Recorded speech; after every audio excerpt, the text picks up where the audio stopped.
Welcome to your 2026 Baystar Sport walkthrough on a 3014 model floor plan. If you come up front here, we'll start at the cockpit area on the driver's side. This is your equalizer leveling system for your coach. Before you put your coach in the leveling mode, either manual or auto, you want to make sure that your slide rooms are already out. So you'll have to have the ignition key on to accessories. Once that's on, you'll be able to hit the power button and you'll be able to see that your ignition is on. Before you auto level, you'll want to make sure that underneath the coach, there's nothing that's off level to the point where there would be a large object. And then you would be able to come in here and then just press the auto level button. You'll be able to hear the jacks going down. You can see the LED here is operating.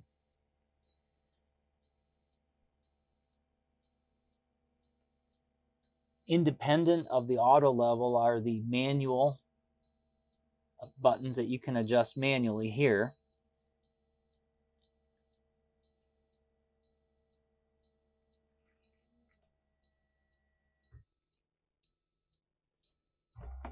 Just a note while it's leveling is you can actually get online and you can get the app to see what your coach is doing with leveling, and you'll be able to connect to your touchpad with the Bluetooth.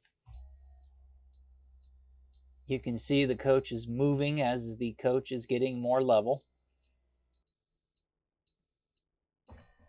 If for some reason you were in an area that was too far off level, that the jacks would not be able to level, you'll see this LED light for excessive slope, and then you would have to move to a different area for leveling to take place.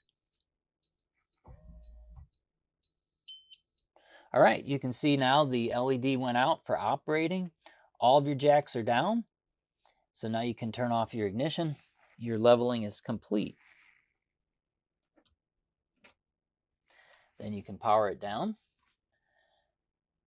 And then your procedure to bring the jacks back up is the same. You would power it up with the ignition on. And then you would just simply hit all retract.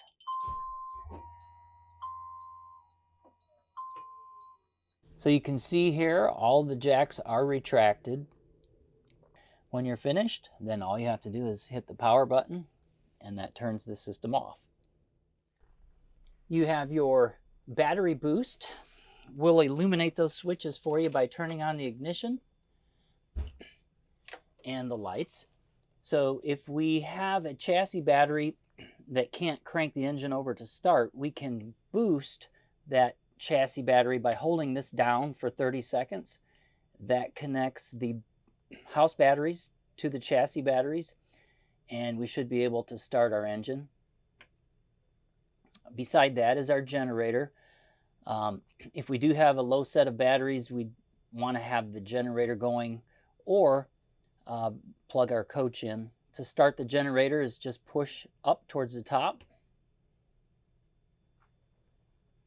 The switch will flash and then it starts.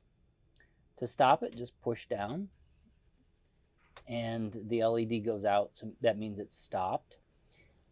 We have a pair of fans in the overhead at the top of the windshield that helps for moving the air in the cockpit area, also defrosting the windshield. That can be turned on low, off, or high.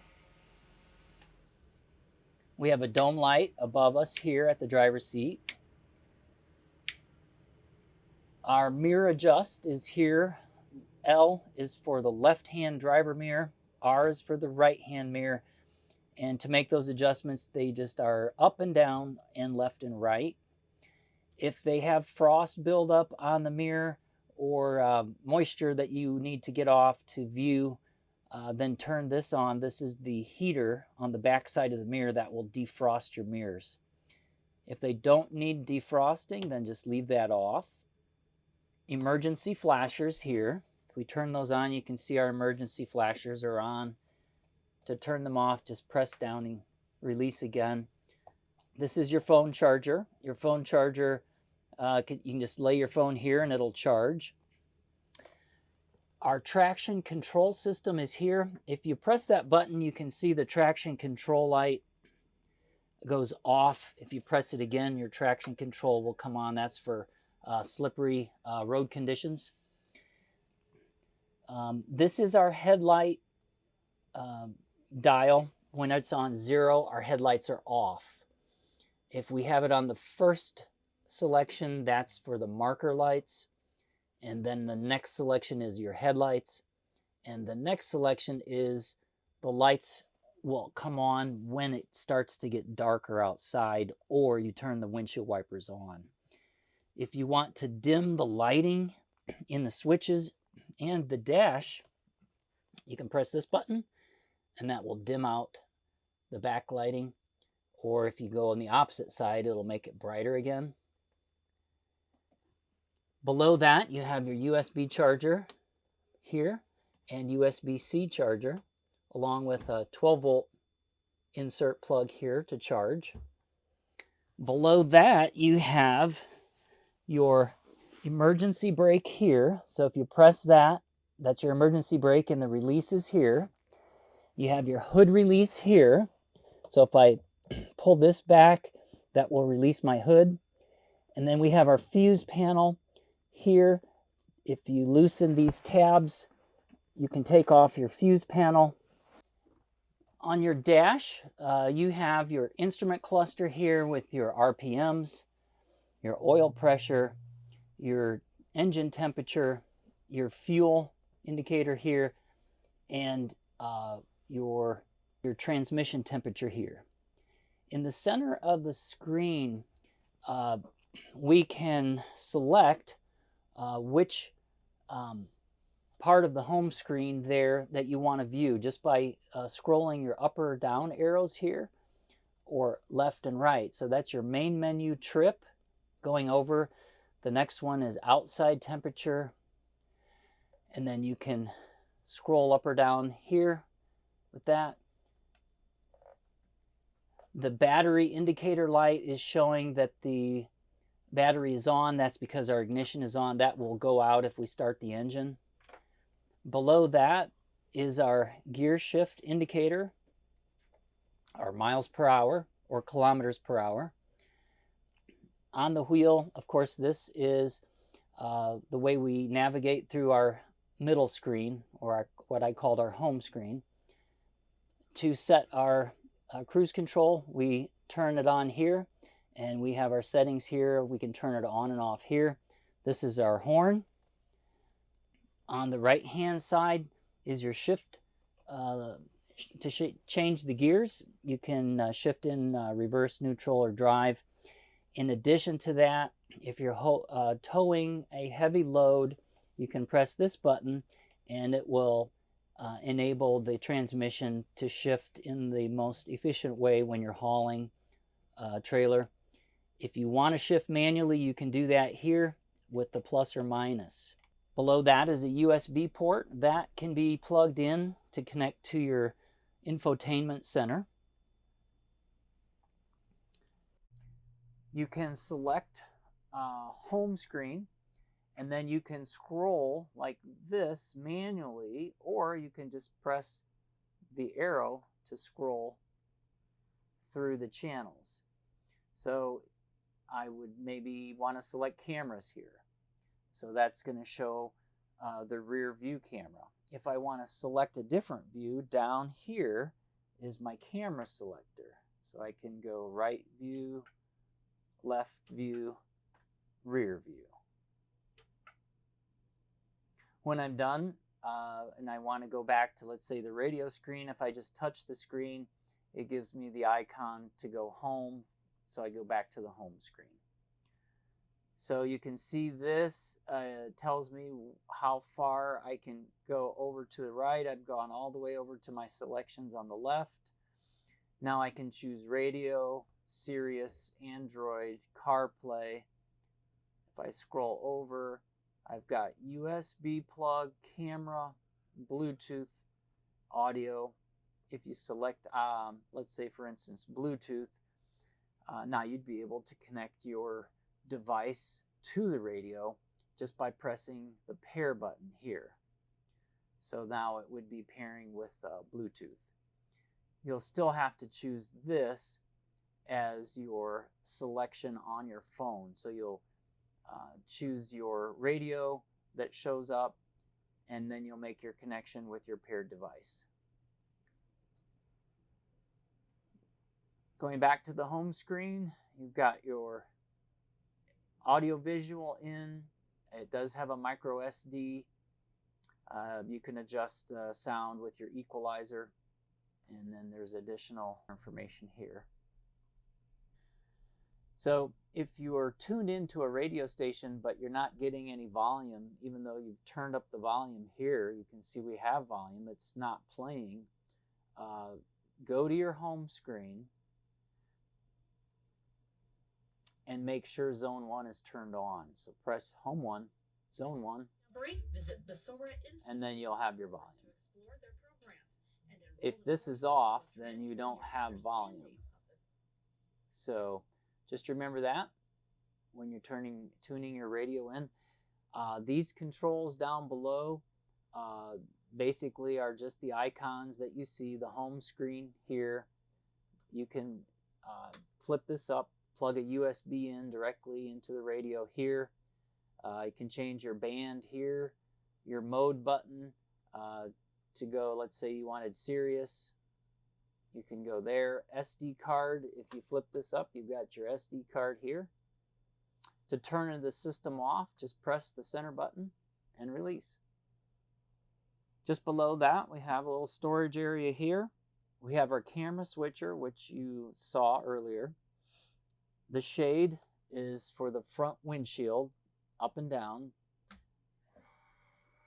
Now if I press it down, it'll go down as long as the ignition is not on, but you'll see it only goes up even though I'm going down. That's because my ignition is on. If I turn my ignition off, then my shade will go down. That's a safety feature in case your engine's running. You don't want the shade to go in any direction except up, so you can see out of the windshield.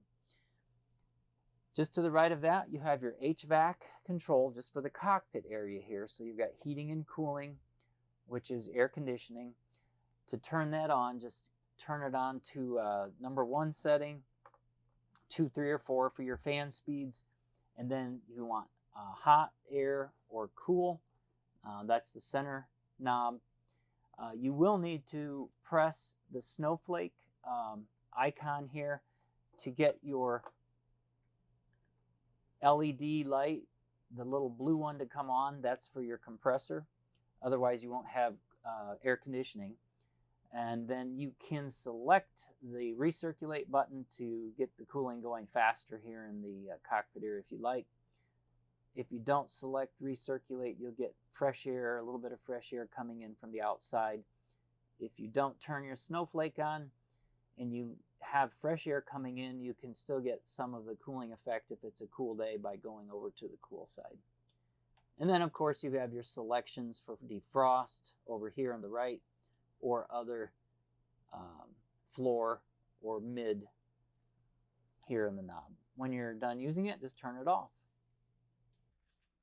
In between the driver and passenger seat here at the front, we have more storage in our cabinets in the overhead here.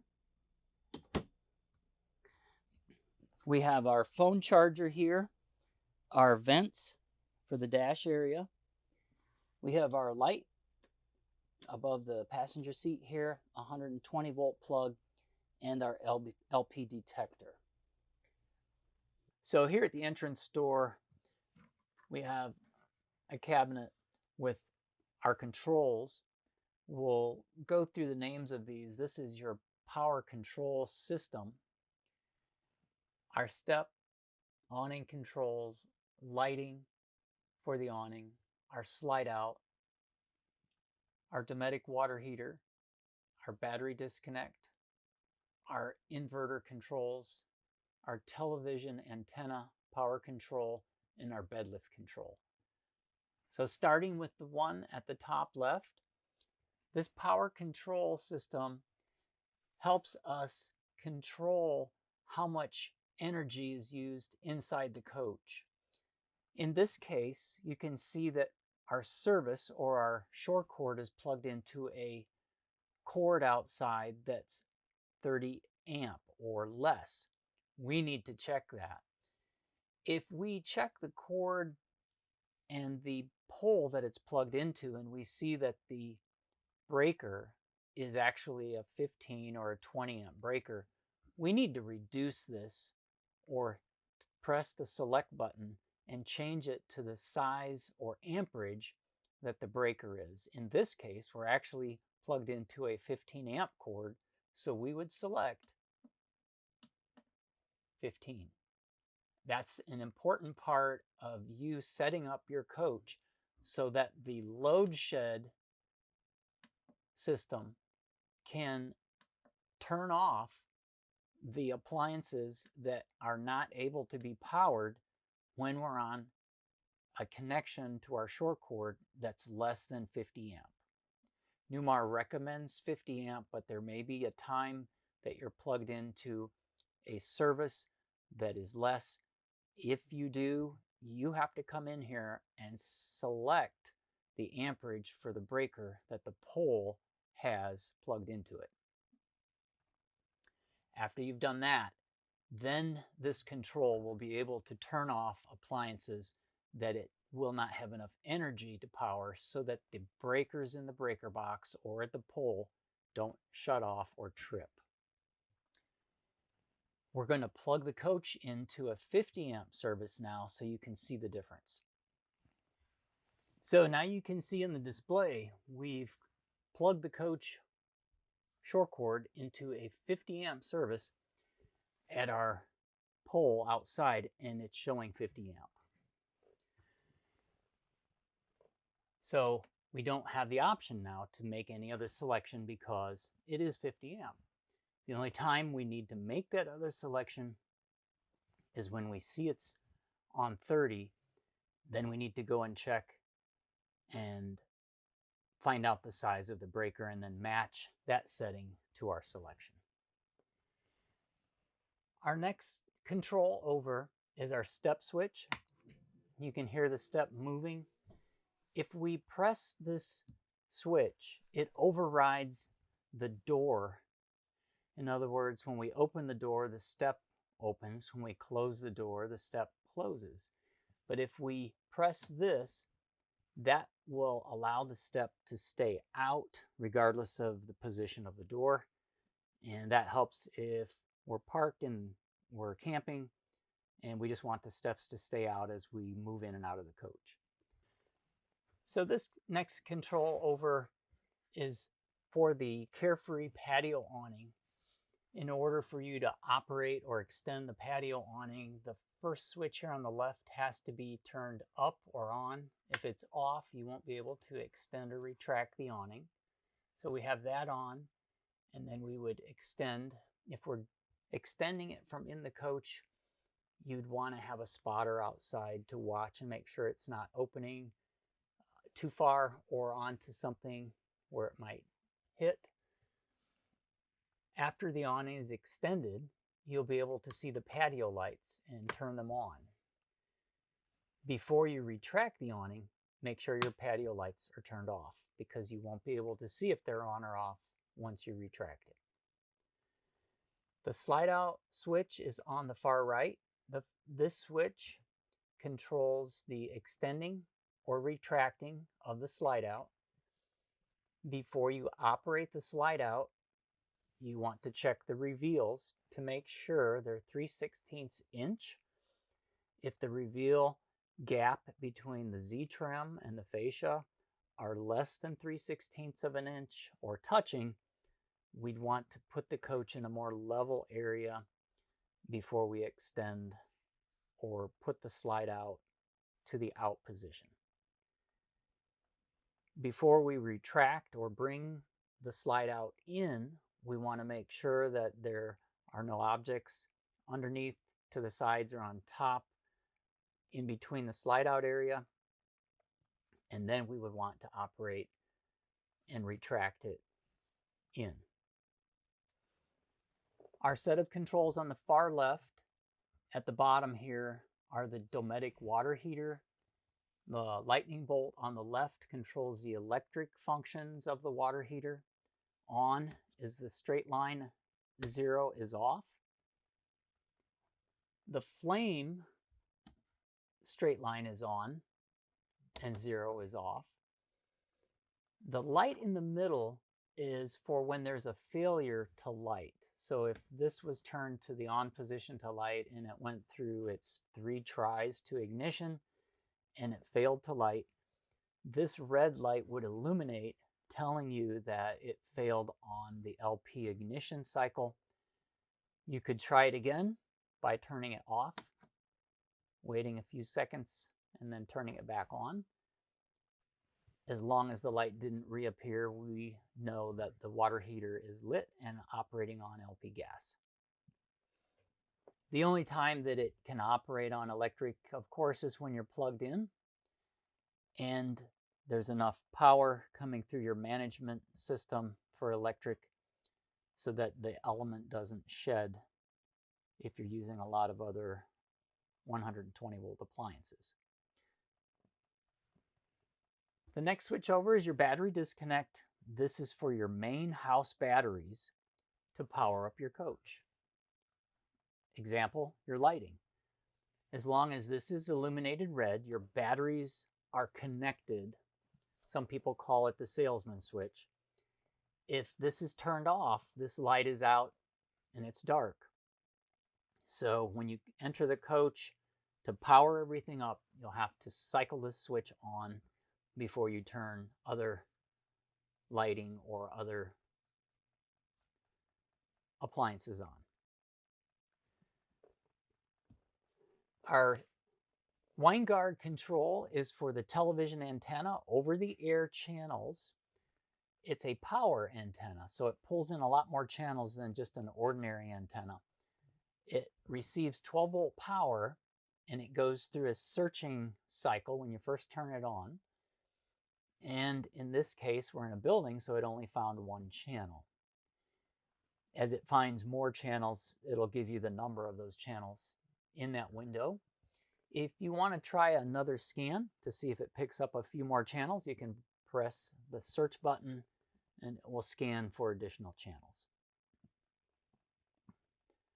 Once you've selected a station to watch, but you want to make a slight change perhaps to get a little bit better reception, you can cycle the antenna slightly left or right, and it will rotate inside its dome and hopefully get you a little bit better reception.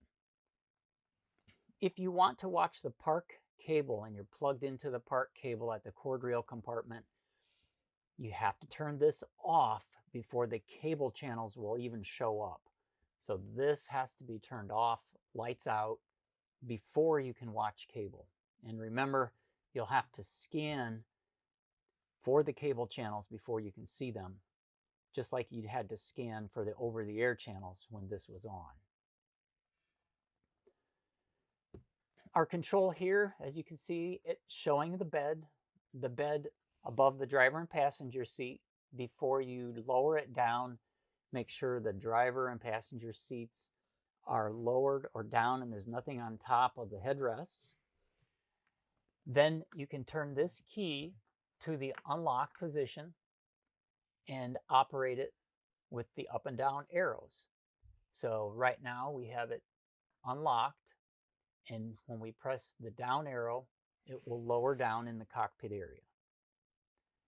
When we're done using the bed, we can press the up arrow to stow it, and then we can turn it off, lock it, and if we like, we can take the key out to make sure that no one can operate it while we're not in the coach. This is your inverter charger control. It charges the house batteries at the 30 amp setting unless we dial the charger amperage down. We can actually turn it down to 0 setting so it doesn't charge the batteries at all, but typically you'd want to leave it set at least 5 amps or so at the minimum, but it will charge the batteries at 30 amps when it's turn the dial all the way clockwise. These two columns show what the inverter is doing. The column on the left is for the charger side of the inverter, and the column on the right has the indicator LEDs for whether the inverter is on, whether it is overloaded, whether it has a low battery issue or a temperature issue. You can select whether you want the charger only, or off in the center, or on to the right, which would be inverter on. Newmar recommends that you leave the inverter on, because if you lose power at your shore cord, the refrigerator will continue to operate and keep your food cold if you have your inverter turned on. It won't if you have the inverter off or just set on charge only. This panel will not work at all if you don't first go down to the inverter and turn the main rocker switch to invert. If that main rocker switch is turned towards the charger only, then the inverter will not display, or the charger won't display here. So you have to have that turned on to the inverter before this switch will actually work and this display. If you're not going to be using the charger or the inverter, you can just turn it to the middle, which is off, and the lights will go out.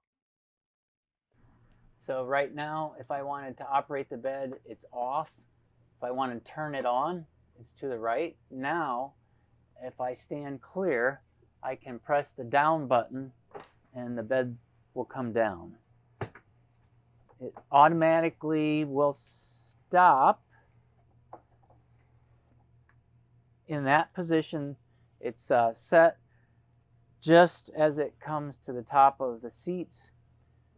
To go back up, it's the opposite. Just press the button to go up. But in this position, you'll notice it has two latches here for the step-up ladder. So if I get the ladder, I can put these in. And now I can step up into the bed. It has a 500-pound limit. When I'm finished and I'm ready to move it back up, I move the ladder out of the way and just press the up arrow here. Make sure there's nothing in my way to go up.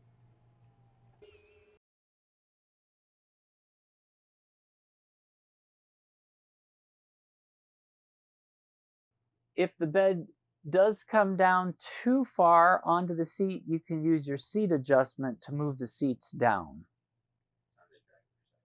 on the driver's side.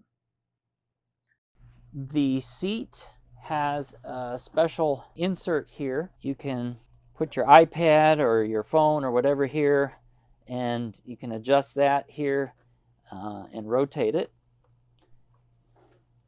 These can both be moved up and down. There are a couple adjustments for the seat. On my right hand side, there's a lever for the seat back. I can adjust that. And then I can rotate the seat, as well as there's a footrest here. The footrest switch is right here, so just pull that back and I can set my footrest out here. The seat can be rotated around towards the living room.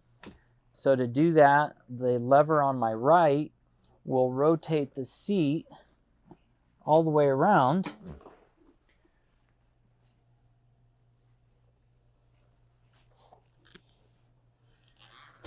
into the living room area. To rotate around, I would just, this is the handle that you have to pull towards you to continue to rotate, because it locks in the center position this way. So you just rotate it around. Now you can be facing the living room. When you're ready to travel, just rotate back and it will automatically lock into place. At the driver's seat, you'll need to adjust forward or back so that you can get close enough to the pedals. we have the electric seat on the driver's side, not the manual. And we have the tilt adjust up and down. And we also have the seat back, the entire seat moves. So you can, those three are the electric adjustments. You have your armrests up and down. On the left-hand side, I can tilt the seat back. Once I get adjusted, release the lever and it locks into place. To rotate the seat around to the living room area, there's a lever here on my left side, so I can just release that lever and I'll be able to rotate the seat around. I can step out of it and just rotate the base all the way around. Put the armrest down so we can clear that, and then we can rotate all the way around.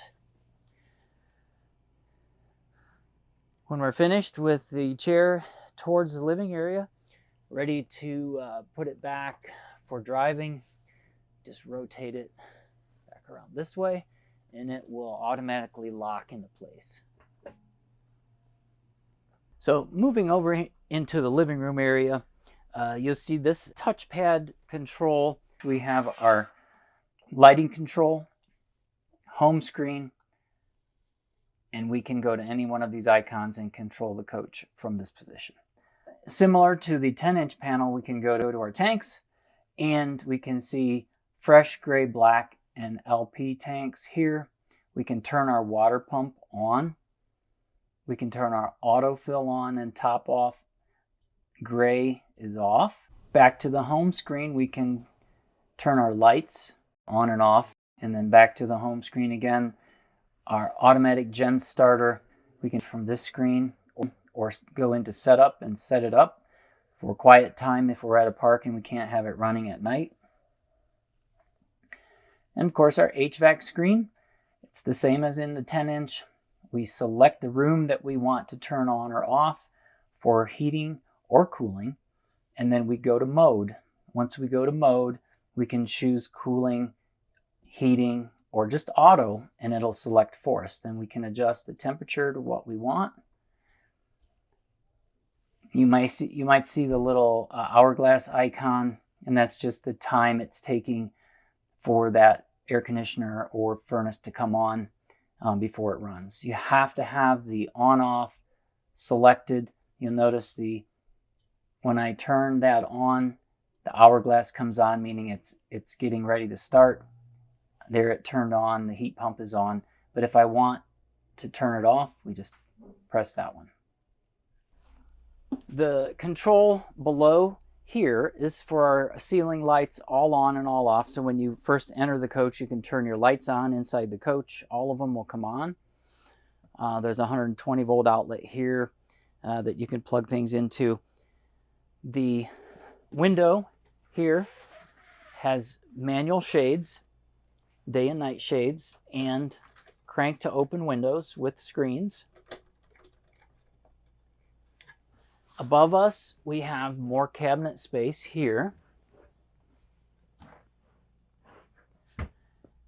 And a fold-out sofa into a bed. So to do that, we just remove the back cushions. And we'll use these in just a minute when we open this up. You'll need to pull this up to release it. So I release that. Now I can lift it out.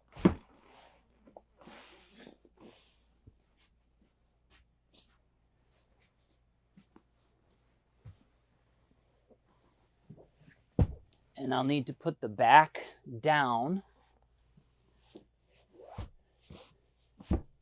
And there we have our bed. To close it, we just do the reverse. Back goes up.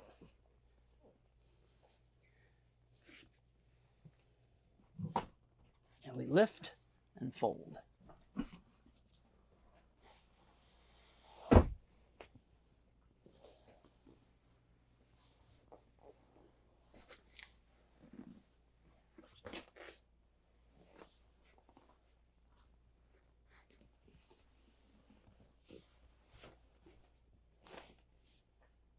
So at the dinette, we have overhead space for storage. We have our audio-visual cabinet. This cord plugs into our TV. We have a satellite connection there, so we can put our satellite receiver here or DVD player and plug it in on the 2 outlets that are back there to operate movies and TV here. That TV, of course, will need to be programmed in the menu section, and you need to scan for cable channels, or you'll need to scan for over-the-air channels. So with our television turned on, we'll use our remote control to go to the home screen, press the home button in the center. That gets to this screen. And then this icon here is our selection for menu. So just toggle over to the left here and go to settings. So you'd have to scroll down to settings, then press the center button here. And now scroll over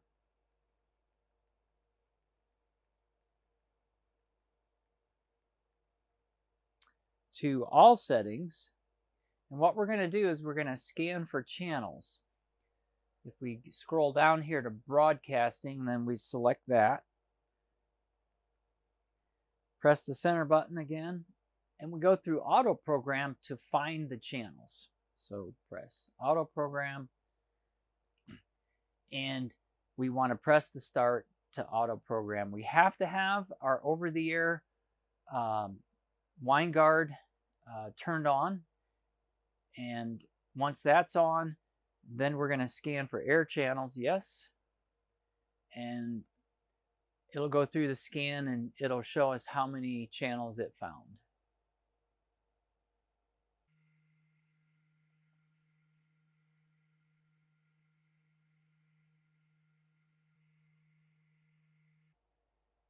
"39 channels."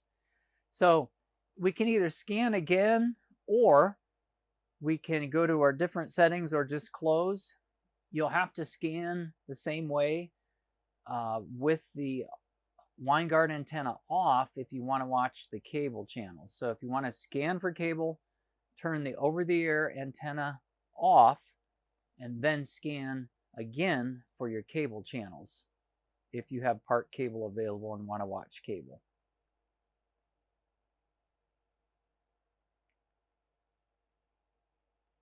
Now we should be able to connect with a channel here. Yes. To go back to the home screen and scan for cable, scroll left, back to settings, to the right, all settings, broadcasting, auto program, and this time we're plugged into cable, we've turned our over-the-air wine guard off, and now we can scan for the cable channels. Obviously, since we are not plugged into cable, we won't pick up any, but that's how you would scan for the cable. And you'll have to scan for channels for each TV location, whether it's out here or in the bedroom. The table here goes down, and this is also made into a bed. You'll need to lift up the seat cushions first and move them out of the way. And then after the table goes down, we'll be able to put these back along with a center cushion to go over the table. There's a release handle down here. Once that's released, we can push the table down. And we put our seat cushions back.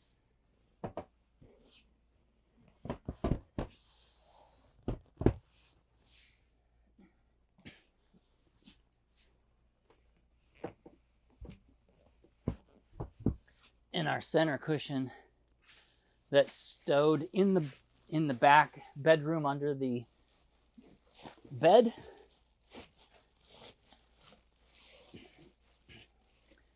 And now we have another sleeper. Just remove it and do the opposite. Just put the table back up.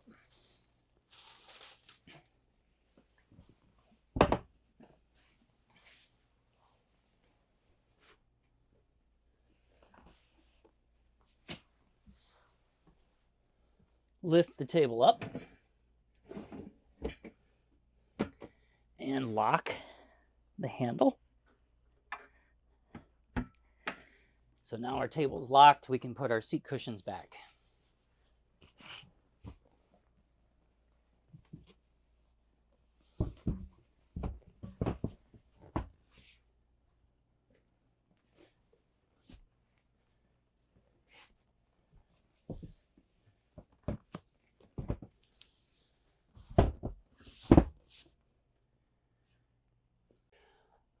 Underneath each seat cushion, we have a drawer that you can pull out for extra storage, and that's under both sides.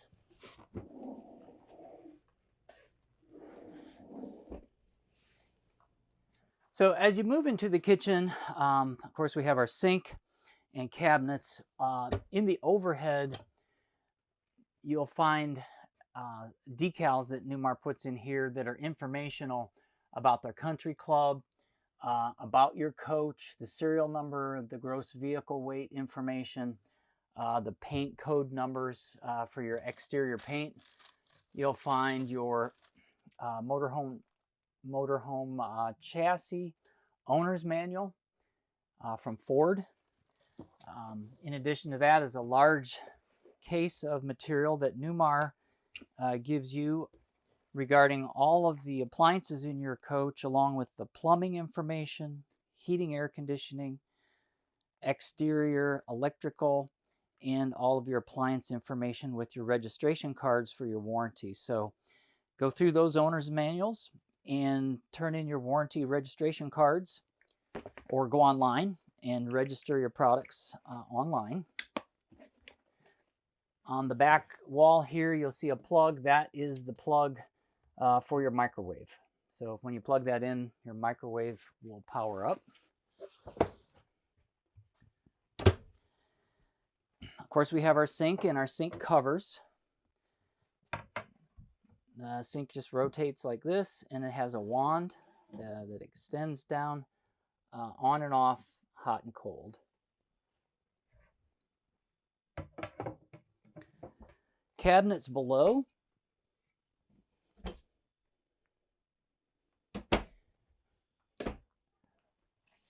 A 120-volt outlet for additional appliances you might have here on the counter, like a coffee maker. The first drawer, you'll have all of your remotes for your TVs, your awning, your touch-up paint. This is for your laptop or iPad holder for the passenger seat, along with your flagpole holder. And more drawer space going down. This is the connections for your hot water heater, and those connections are the cold and hot for your water. They also have a cutoff here for the bypass when you winterize. So this is where the bypass is for your hot water heater. Your Whirlpool microwave here. Just below the microwave is our stove top for cooking and oven. This is a new type of stove. It has an air fryer in it and a dehydrator. To operate it, we just lift the cover up and it folds back.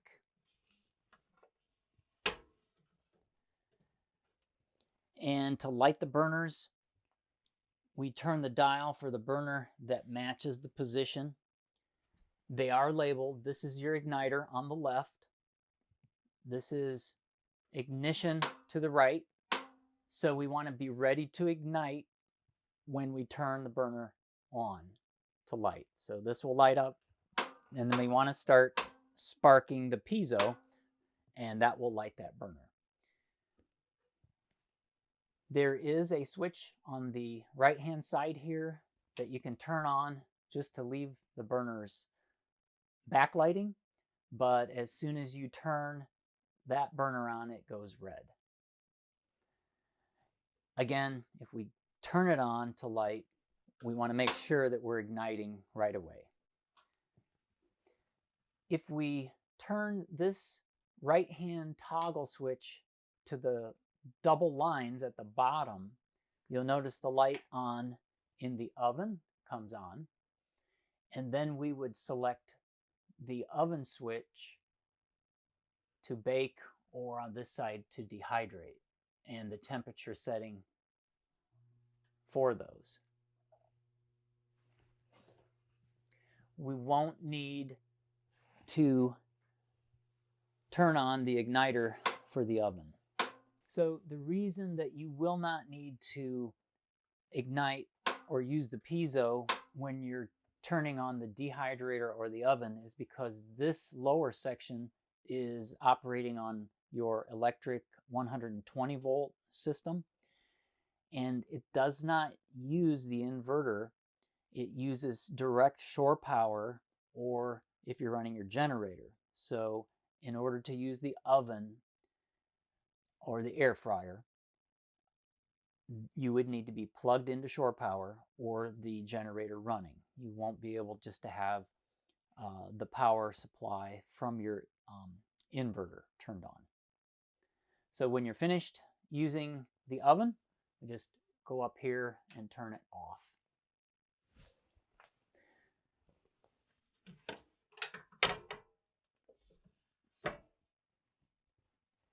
We have our Norcold refrigerator beside our stove. The doors, when they close, they lock automatically. This is our freezer and refrigerator. So at the top of the refrigerator are your controls on, off, and then you can make the selection here for your freezer, adjust your temperature here. For your refrigerator temp, press here and then make your adjustments here. And then the backlighting in the handles, you can press this one and change the backlighting here. So across from our kitchen, we have our pantry, dual door with shelves. At the base, there's a vent for your heating. The next door back is your full bath with shower. Your full bath, as you walk in, has a large cabinet for the medicine cabinet right above the sink. Under the sink is more storage. And the louvers here are for your return air going down to your furnace. Your shower has a lock for the doors. You want to keep that locked with them in the open position for transit. So when you're ready to take a shower, you unlock, and then you can close the doors, reopen, and then just remember to lock so they don't fly open when you're traveling. The shower is pretty self-explanatory. On is pulled towards you, hot and cold. And then if you want to have it come out of the wand or the overhead, you can adjust that at the top. On the cabinets on the right-hand side, we have more space here. And here is our lighting center. The lighting panel controls the lighting circuits in the house.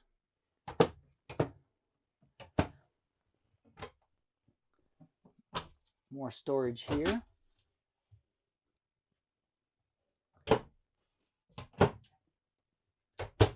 The toilet is operated here with the foot pedal to flush, just push down. The overhead fan is a ceiling fan with vent to go outside. So to open it up, you'll have to manually turn this handle to the right or clockwise and then turn the fan on here. When you're finished, just turn it off and close.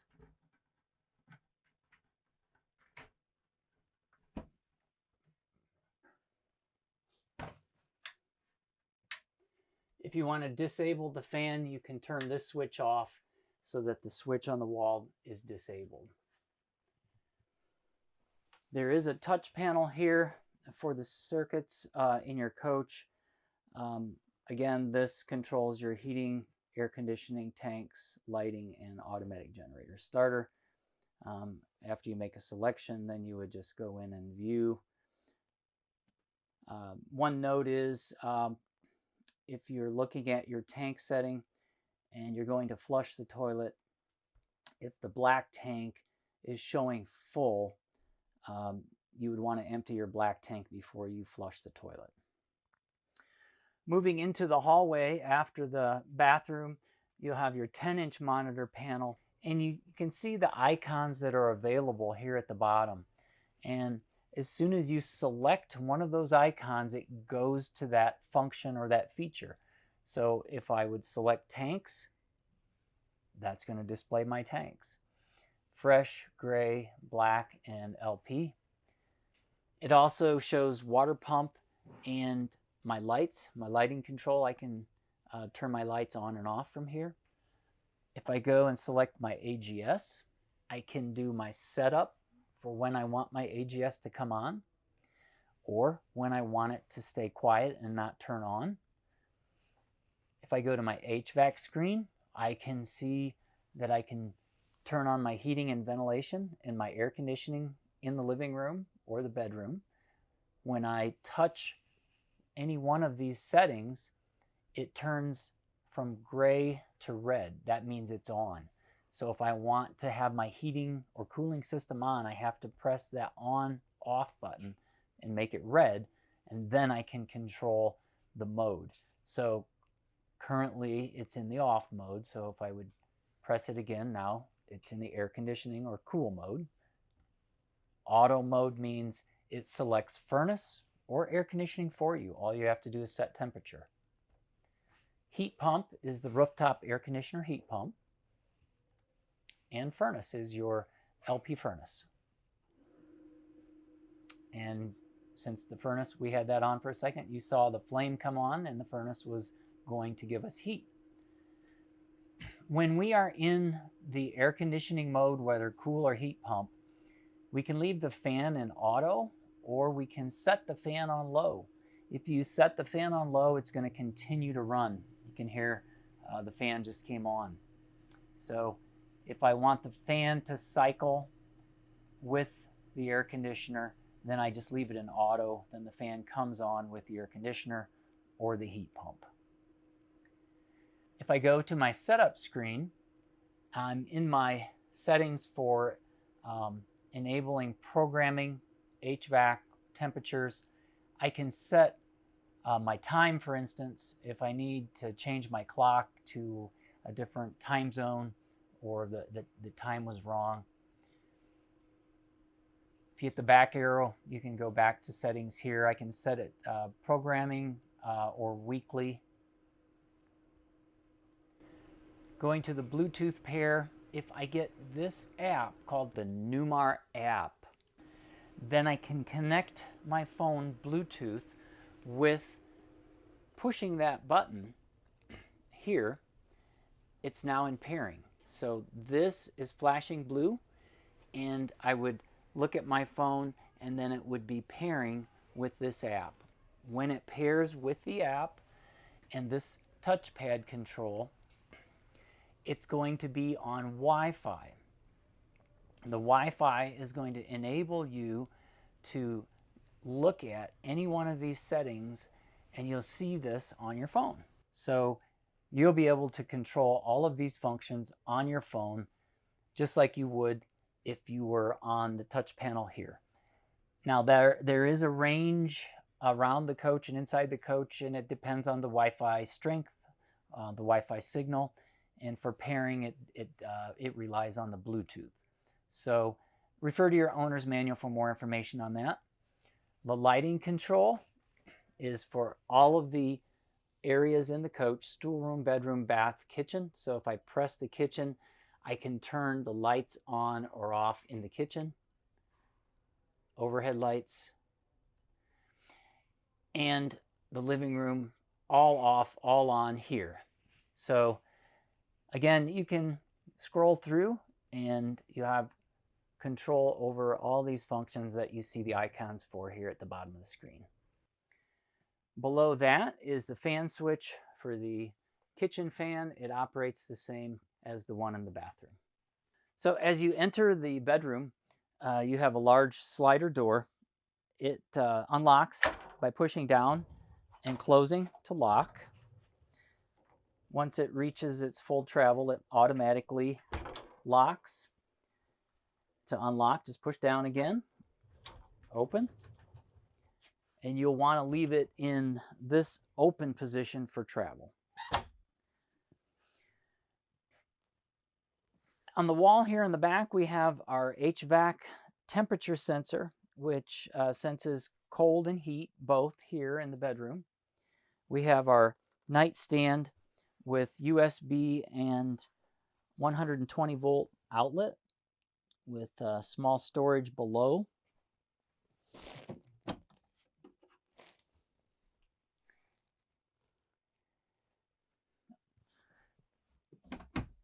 Above the bed, we have our 120 volt outlet with a small access port here in case you had a CPAP machine or something else that you wanted to run the cord or the hoses down here.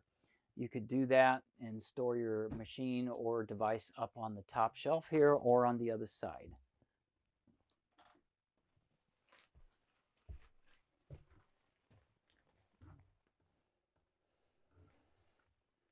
Just below these cabinets is a touch panel control. It does the same as the other ones in the coach with all the systems and lighting controls there as well. On each end of the slide is a window. The window can be unlocked and then opened so that you can get air through the screen. When you're finished, just close it and lock, and the shades are all manual. The nightstand on this side has the same 2 USB chargers and 120 volt outlet with the storage below. The bed has storage underneath, so the bed can be lifted up and it will stay in the up position. Once you lift it, you can release. The third cushion for the dinette bed is here, along with the ladder to go up on the hide-a-bed in the overhead at the cockpit. To close, just push down.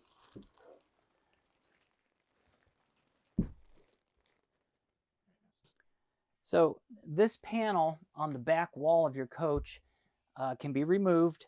Just grab a hold of the base. There's a slot for your fingers to reach under and then pull towards you. This is the access to your 120 volt and 12 volt fuses.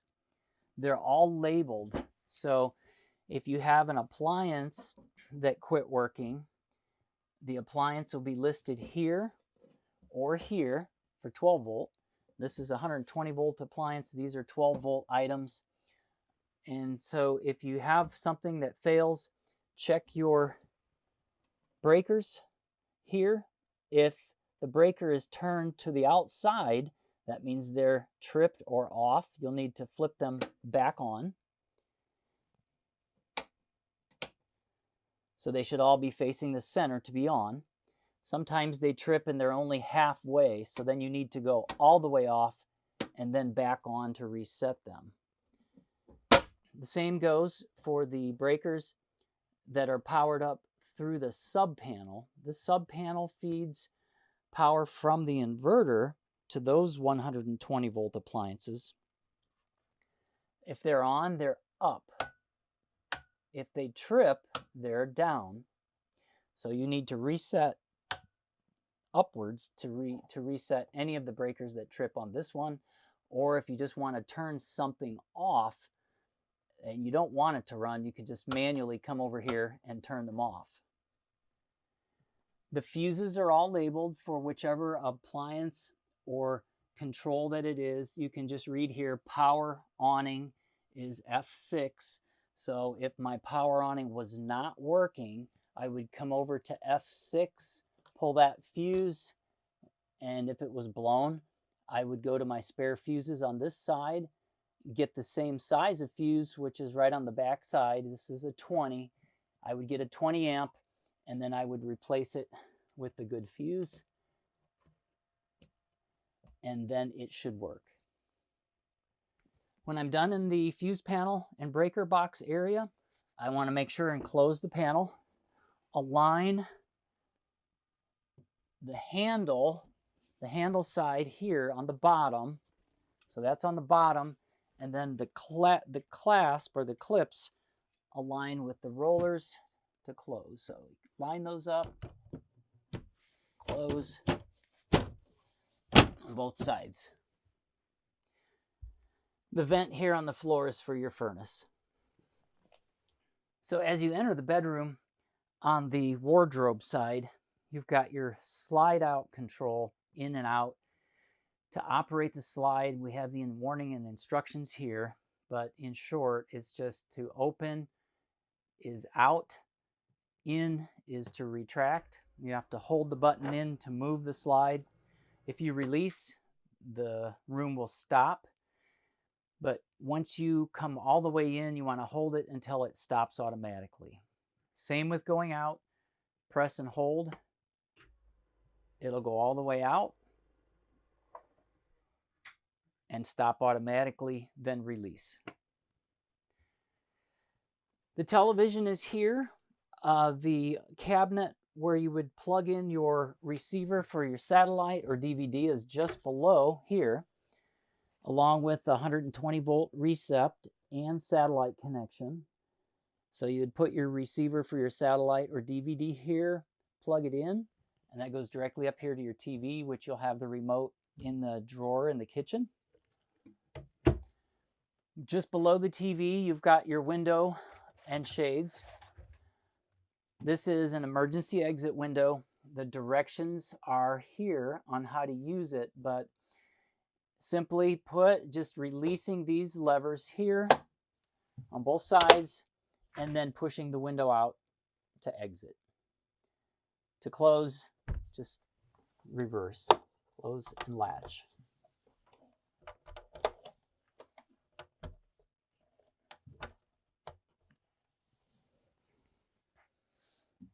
Extra drawer space below.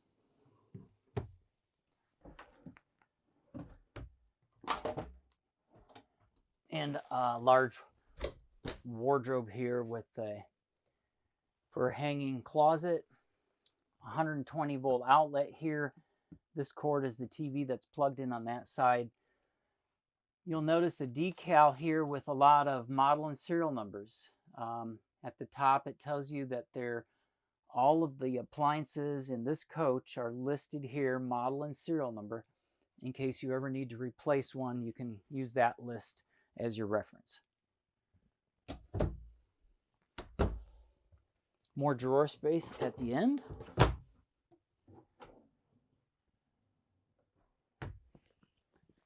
And you have in the back of the coach your rear window with shade.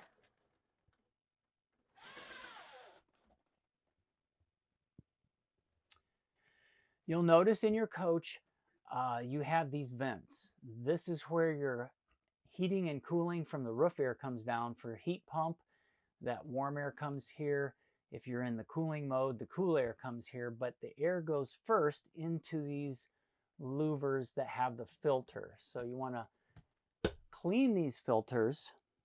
If you're in your coach for an entire week, it'd be good to clean these at the end of the week. They collect all the dust that's in the air going up into your air conditioner. So clean that with warm soapy water, rinse it with clean water, and then let it air dry, then put it back. And you'll need to do that with all of the vents, starting from the back of the coach all the way to the front. When you put these back, if you might have taken these down at the same time, remember the filter doesn't go on the driver's side, they go on the passenger side. You don't want to block the air that's coming out. You want to filter the air that's going in. In the center of the ceiling is your CO2 detector. You should test that when you're using the coach. Pressing and holding the center button, you'll hear an audible tone, and that is the tone that you'll hear if you get a CO2 warning, along with the flashing LED light. If you don't hear that sound, you need to check the battery. Squeeze the sides, pull down, take the battery out, replace it, put the cap back on, and retest. Make sure that it's working while you're using the coach. The smoke detector in the center of your living room area operates just the same as the CO2 detector. Press in the center to test. If you need to change the battery, open it, squeeze to open, and then replace the battery. Okay, so we're at the front of your coach. You've got marker lights down here. Your headlights, bright and dim, turn signal, reflector, and camera. This is your left-hand camera. When you turn your left signal on, the left-hand camera will view on this side, or you can scroll through and select that camera to view on that side. On top of your cap, you've got your marker lights, you've got your wipers, and your front hood. To release this and open it up to service anything at the front here, at the left-hand side of the steering column below, just pull that handle, and then you'll be able to open this up. There's a prop rod on the left-hand side. Just grab it and pull down. Insert here. And then you can check your fluid levels of your wiper washer, power steering, hydraulic jacks.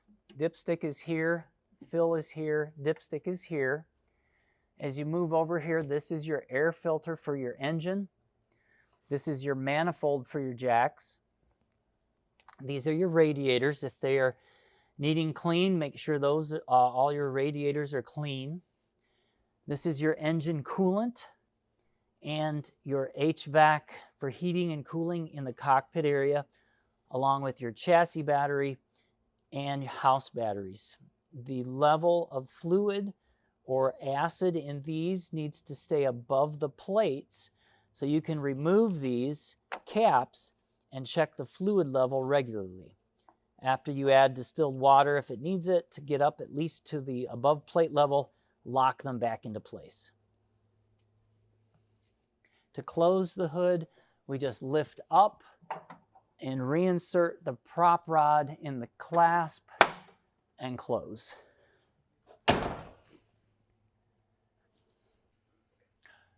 So at the passenger side, at the front of your coach, you've got your flagpole bracket. So you could just insert that for your flagpole. You've got your rear turn, or your camera for your turn signal on the passenger side. Your mirror can be adjusted, tilt or turn, if you loosen these 3 screws, and then to make your adjustment and then tighten those screws. This is the slider window for the passenger. This is the door lock. Let me show you how that works. If you open the door, this small plastic handle is inserted at the top here. So after you insert that, you push down to lock. So now the door is locked in the open position, so the wind won't catch it. So this door, when you close it, has 2 separate latches here. One that initially catches and then one that closes it completely. If someone's inside the coach and they're taking a nap, you'd want to close it soft. So that's the first latch. That's the soft close, just to be quiet. It still seals, but it doesn't slam. When you're ready to travel, you're going to have to close it all the way into the second latch, so you'll have to close it firmly like this. So now you're in the second latch, and the door is even with the trim. If the door is locked, you can use the keys to unlock. The purple one to lock and unlock the door, whether it's the upper one for the deadbolt or the lower one for the door lock, it's the purple one. And you insert and turn, you'll see that will extend the deadbolt or retract. Same with the door lock. It'll lock or unlock the door lock. We can lock and unlock from the inside the same way. The deadbolt, lock and unlock. We want to make sure that this is retracted before we close the door if we do it this way. So that would be the only way to lock the deadbolt from the inside. This is the door lock. This is unlock. So now we can move the handle up here. It's locked. To lock and unlock the screen, the magnet holds it to the door, but when we close the screen, if we want this to be locked, we'll need to push this down. Now the door is locked and we can close this. So we have a screen door. We want to get it open again, just lift up, and when this touches against here, this magnet holds it in place.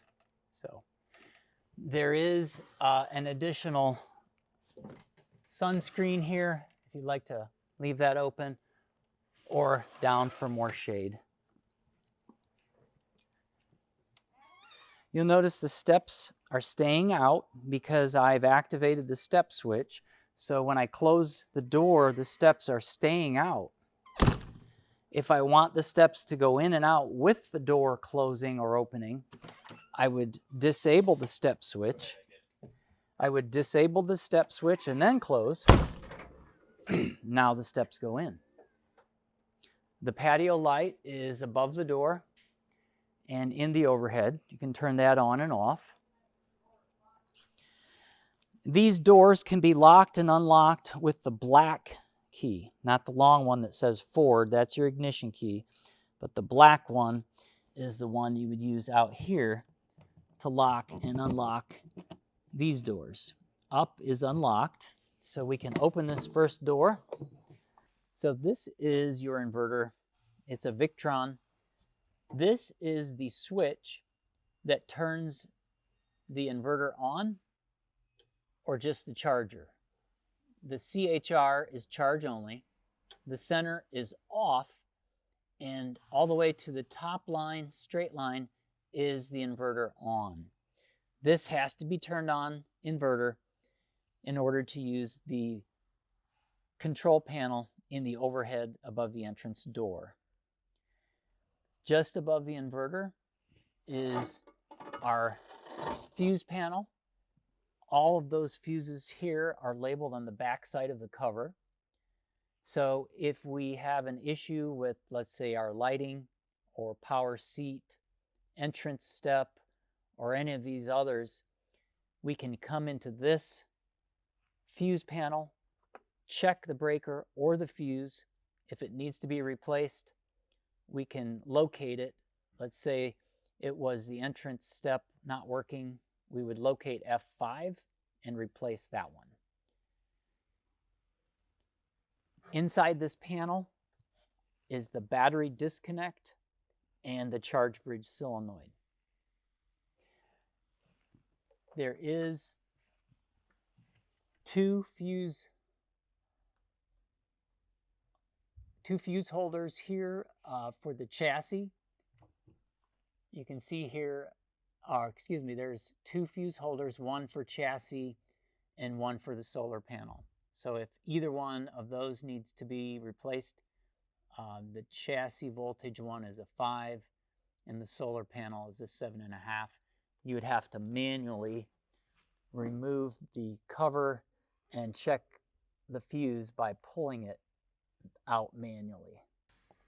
When you're finished, you'll need to take this cover and line up the Velcro and insert. Our next door back is our house batteries. The house batteries need to be serviced. As we showed you earlier, these caps can be loosened. Once we loosen them, we can lift, pull them up, and check our fluid level.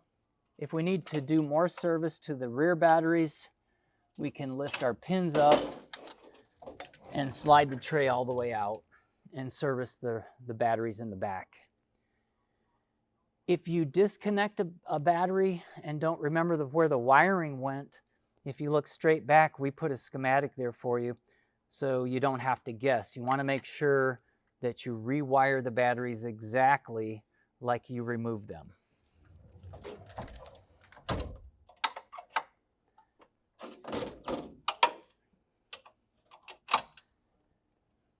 When you're done servicing the batteries, we close this.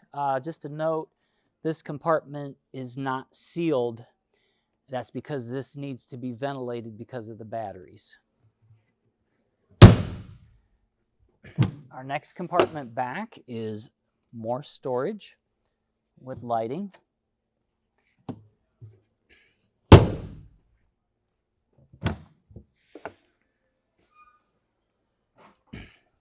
We have our touch panel control module board here for our touch screens.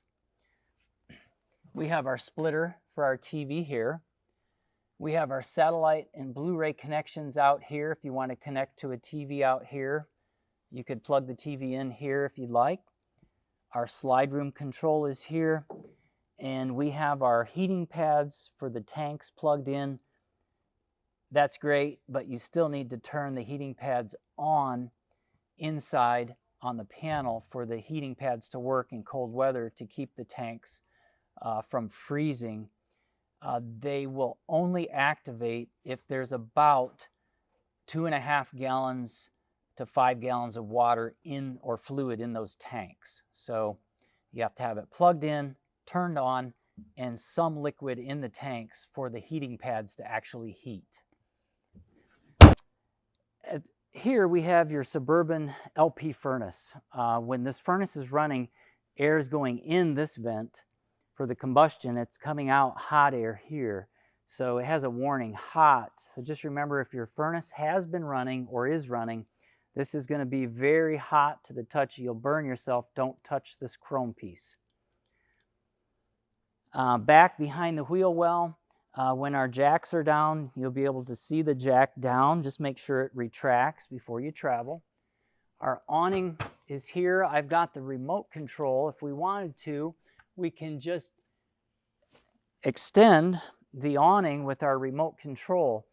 RET is retract, EXT is extend. So if I press it one time, if I press it once, it'll open. Once it's all the way open, you'll be able to see the LED light strip on the bottom of the roller tube. You can turn on the LED light strip right here, bright or dim.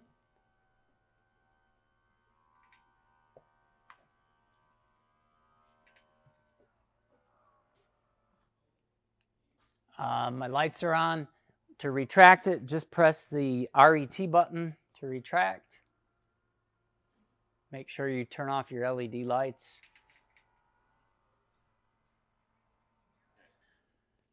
Our next compartment back is our own-end generator. It runs off of gasoline that we put in our main tank. To service it or start it manually from out here, you can just remove the cover. Our hand grips are here. Just grab a hold, pull, and our start and stop switch is right here. We can start the generator here or stop. If the generator's running, we have to make sure to get power inside that these breakers are both on. These are 30 amp breakers. You can see the word on, so that to the left is on. If for some reason one or both are tripped, you need to reset them back to on, otherwise you won't get power inside. You want to check your oil level here and fill if needed. Just twist the cap off, check your oil level, and when you're finished, you can just take your cover line it back up, and push.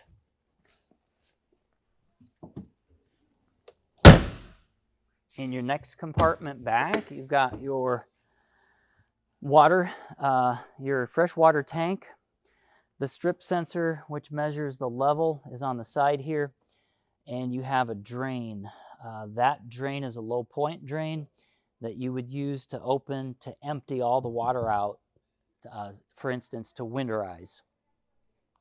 In this compartment, there is an additional light switch in the back.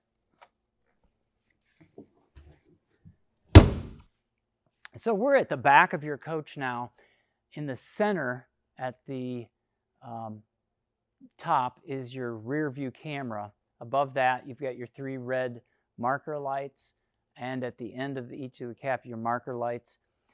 These are your brake lights, turn signals, reverse lights, and brake light, third brake light. At the bottom, you've got your hitch plug here, towing, and ladder. So this ladder has a maximum capacity that's listed here as 250 pounds. So remember that if you're going up and down the ladder, not to exceed that weight.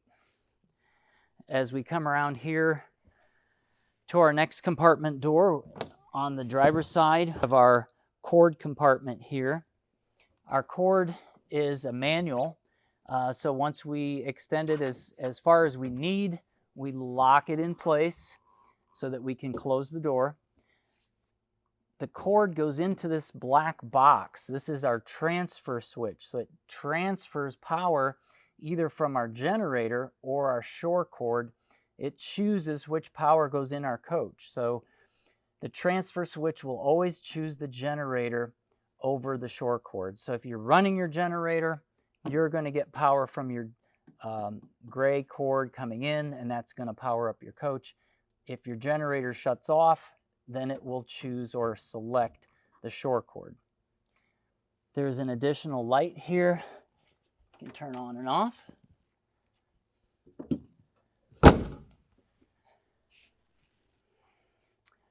We have our gasoline fill here.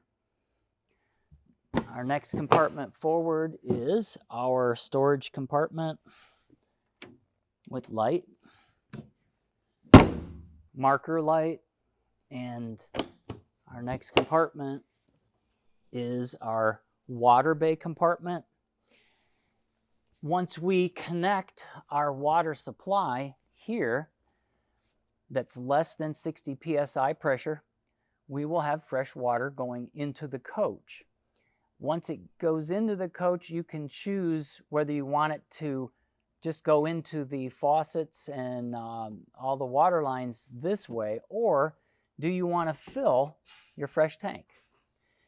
So if you want to fill your fresh tank, the water that's going in here will go into the tank continuously until it's full. Then you will have to turn that off or it will overflow out the bottom of the coach.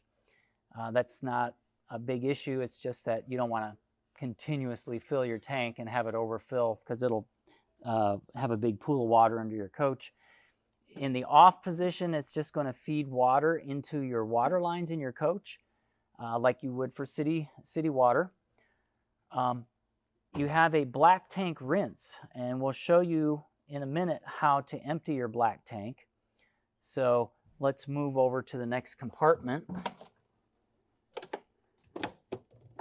You see here we have our 4-inch pipe connection. This needs to be removed to empty the black tank. You remove the one on the floor, connect your sewer hose here. Once you connect your sewer hose here, it goes out, goes to the sewer drain, and then we have a pull handle here. We have 2 pull handles for our gray and our black tank. We would pull the sewage one first, which is the one on the left. Just pull it towards you. That will drain the sewage. And then the next one over to the right is your gray tank, which is your wastewater. Pull that one. That will rinse the black out of the drain hose so that it's cleaner. And then You would push both of them in so they're off, put the cap, remove your hose, put your cap back on here, and then put your floor cap back in place. To winterize the coach, this is the winterizing pickup tube. We would take this off and insert it into potable antifreeze, reverse these handles, turn the water pump on. That would pull antifreeze solution into the coach, and then you would open up your sink, shower, and appliances to fill those lines and those appliances with the antifreeze, the potable antifreeze. Once that's complete, you'll use up about 2 or 3 gallons of fluid. You'll shut the water pump off and then recap this, and this coach is winterized right now. So in the event that your water pump seems maybe a little weak or just not pumping as much water as you'd like, there is an additional screen that can be removed here. If you loosen this, you'll be able to drop the screen out. It's a sediment screen. It picks up particulate that might be coming in or through the tank, wherever in the line. You can clean the screen, put that back, and then that will help so you're increasing your water pressure again.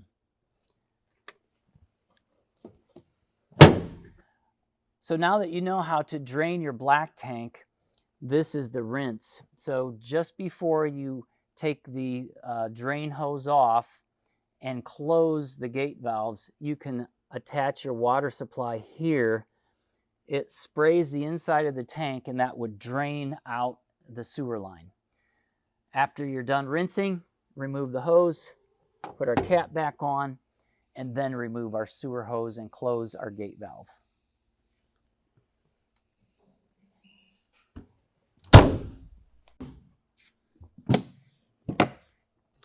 Our next compartment forward is more storage, and our slide room control. Our slide out control here is a dual motor. So this control is for the main full wall slide room here.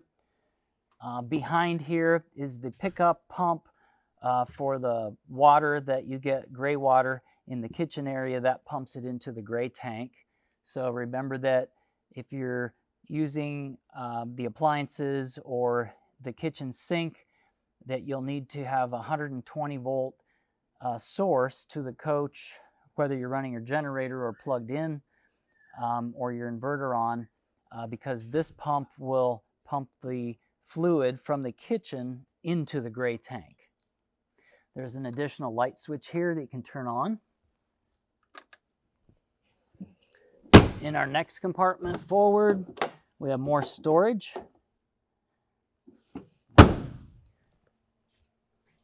And our LP tank is in the front compartment. You'll notice there's no lock here.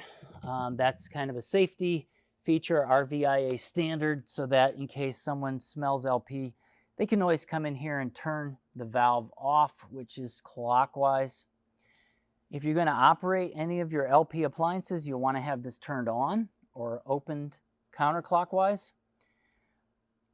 There's a gauge here to tell you how full your tank is. This is the fill. You won't need to open or close this or this, so you won't need to use these. Just watch your gauge, and if you happen to smell LP, always remember to close this valve clockwise.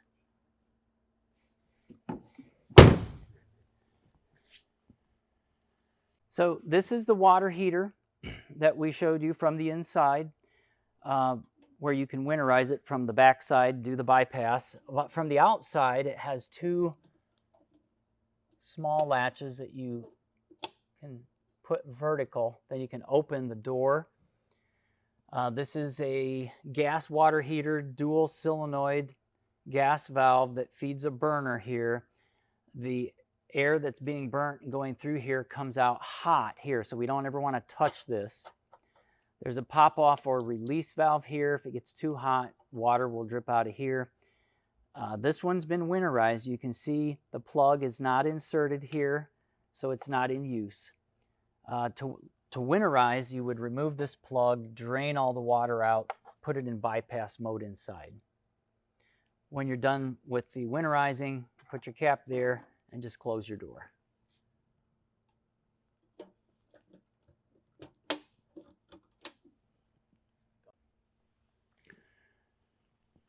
So when you come to your destination and you're parked in a campground, you want to open your slides, Newmar recommends that you check this gap here between the slide and the wall.